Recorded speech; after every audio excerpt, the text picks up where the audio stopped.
सिर्फ एक कहानी नहीं है, ये उन सब लोगों की सच्चाई है जो परंपरा के नाम पर चुप रह जाते हैं।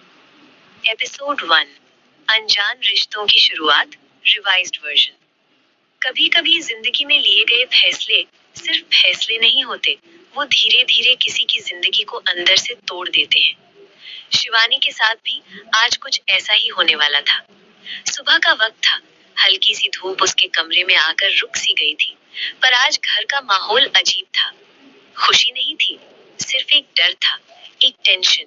जैसे सबको पता हो कि आज कुछ गलत होने वाला है, पर कोई बोल नहीं पा रहा।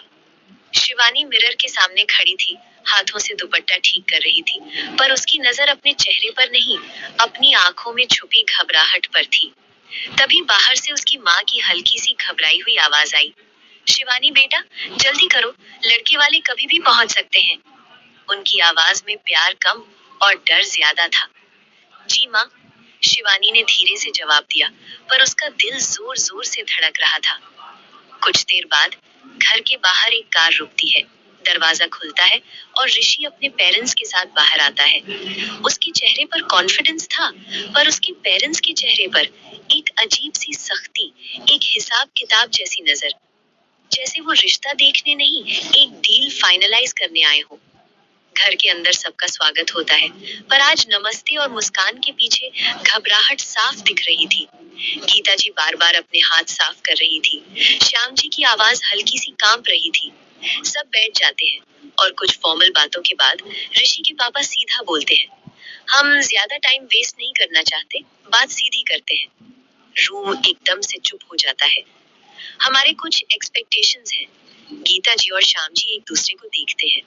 देखिए, लड़का पढ़ा लिखा है, अच्छी फैमिली से है, तो कुछ जिम्मेदारी आपकी भी बनती है।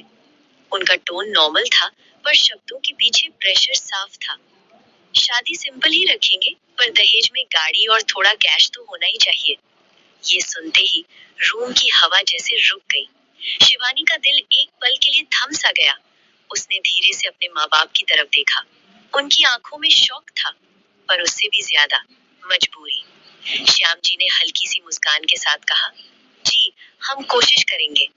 बस कोशिश नहीं, जल्दी करनी पड़ेगी। ऋषि के पापा ने तुरंत जवाब दिया, हम शादी ज्यादा डिले नहीं करना चाहते, 1-2 हफ्ते में हो जाए तो बेटर है। 1-2 हफ्ते? गीता जी के हाथ से चाय का कप हल्की सी हिल गया। सब कुछ इतना जल्दी, इतना जबरदस्ती, जैसे किसी को सोचने का हक ही नहीं दिया जा रहा। तभी शिवानी चाय लेकर आती है। उसके हाथ कांप रहे थे। कप की हल्की सी आवाज उसकी बेचैनी सबके सामने ला रही थी। वो चुपचाप बैठ जाती है, सिर झुका हुआ, आंखें जमीन पर। बेटा, आप क्या करना चाहती हो आगे? शांति जी पूछती है। शिवानी हल्की सी आवाज में कहती है, मैं आगे पढ़ना चाहती हूँ और जॉब भी। रूम में एक सेकंड के लिए खामोशी छा जाती है। ऋषि के पापा हल्की सी हंसी के साथ कहते हैं, शादी के बाद ये सब मुश्किल होता है, घर संभालना ज्यादा जरूरी है। बस इतना सुनना ही काफी था।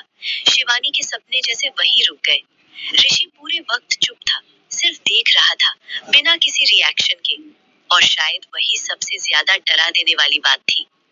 कुछ ही देर में बिना शिवानी से पूछे, बिना उसकी मर्जी जाने फैसला ले लिया जाता है। रिश्ता पक्का समझे। और इस बार किसी के चेहरे पर असली खुशी नहीं थी, सिर्फ जबरदस्ती की मुस्कान थी। कुछ दिनों बाद शादी हो जाती है, जल्दी जल्दी, प्रेशर में, जैसे एक जिम्मेदारी निभाई जा रही हो। नया घर, नई जिंदगी, पर शुरुआत ही बोझ से हुई थी। ऋषि का बिहेवियर धीरे धीरे कंट्रोल में बदलने लगता है, और उसके घर वाले हर बात में दहेज का एहसास दिलाते रहते हैं। शिवानी समझने की कोशिश करती है, एडजस्ट करने की कोशिश करती है, क्योंकि उसे सिखाया गया था, शादी के बाद सब ठीक हो जाता है। पर यहाँ कुछ भी ठीक नहीं हो रहा था। हर रात, हर खामोशी उसे अंदर से तोड़ रही थी। वो बोलना चाहती थी, पर हर बार एक आवाज उसे रोक लेती, पत्नी हो, सहना सीखो। और धीरे धीरे उसकी आवाज उसके अंदर ही कहीं दब गई। एक रात शिवानी बेड के कोने पर बैठी थी, आंखों में आंसू थे, पर आवाज नहीं। उसने धीरे से खुद से पूछा, क्या यही शादी होती है? नेक्स्ट एपिसोड में देखिए। अगर शिवानी की कहानी ने आपको कुछ महसूस कराया है, तो लाइक और शेयर जरूर करें और सब्सक्राइब करके इस आवाज का हिस्सा बने।